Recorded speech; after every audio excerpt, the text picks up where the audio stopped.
Hi, I'm Rick McGuire. I'm the executive editor of CardioSource World News. I'm with Neil Kovac of International Affairs here with the American College of Cardiology. I've been doing this for years, and the one thing I keep noticing is there's a lot of people from other countries here. How many people here in this meeting of the American College of Cardiology scientific sessions, the I2 Summit? How many are from other countries? It's about 40 to 50%, which we see. Yep, up to half, and we see that pretty consistently over the last 5 to 10 years. So this is a very international meeting. How important are our international associates? Well, really in the last 5 years, we've seen increased importance given to our international activities by our Board of Trustees and leadership. International is one of our 5 strategic priorities from our Board of Trustees this year.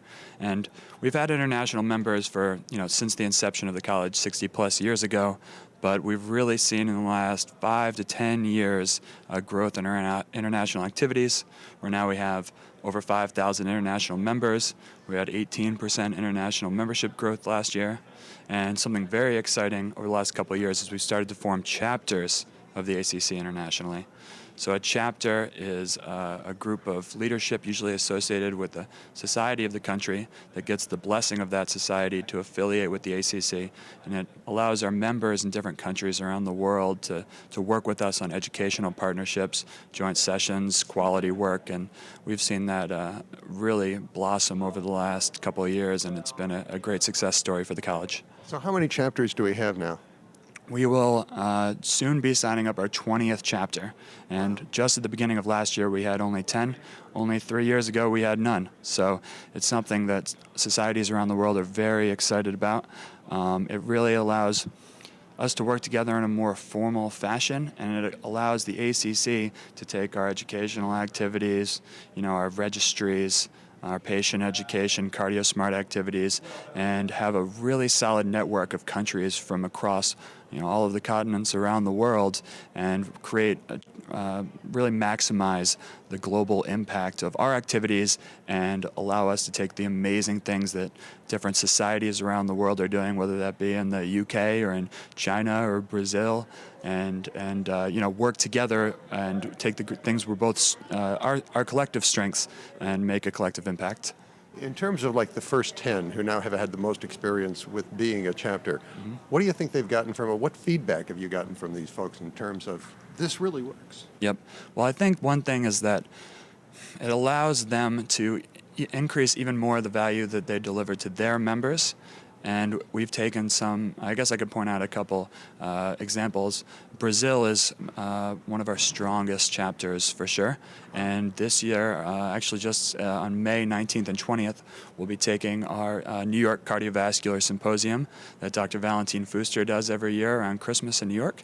And we'll be bringing that to Sao Paulo in Brazil. Ooh, cool. I was there this last year in New York, and it's really a fun time, and you learn a lot. Dr. Fuster is terrific at pulling together great speakers. He really is. That meeting is over half international, I believe, as well. Yes. And in Brazil, we just met with the Brazilian Society of Cardiology at this meeting.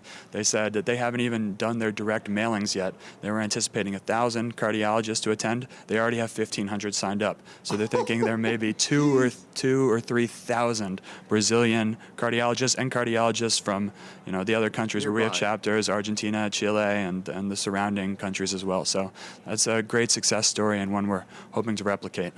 Wow, that's really impressive.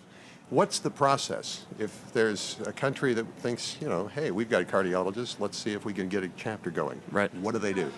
Well, all you need to have is 20 FACCs in your country, and then really the most important aspect of our international activities is we don't do anything without working in conjunction with the local society.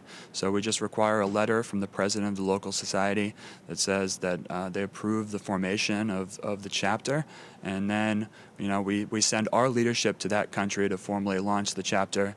And one thing you saw at this meeting, as you see at every meeting, is all of our chapters have joint sessions here at ACC 12. And those are our joint lunchtime sessions. We had 18 of them that ran concurrently this year.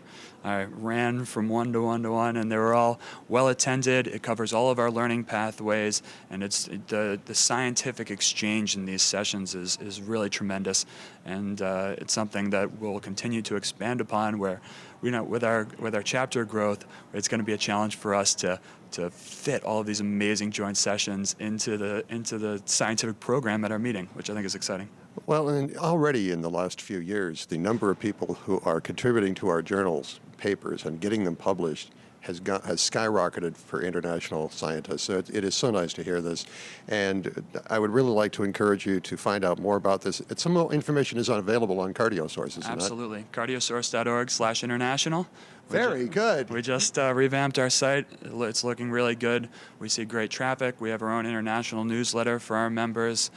So we're just continuing to expand the things we do, and I think it's maybe the most exciting area of the college right now. So it's a pleasure to be part of it. Neil Kovac from the International Affairs Department at the American College of Cardiology. I'm Rick McGuire for CardioSource World News.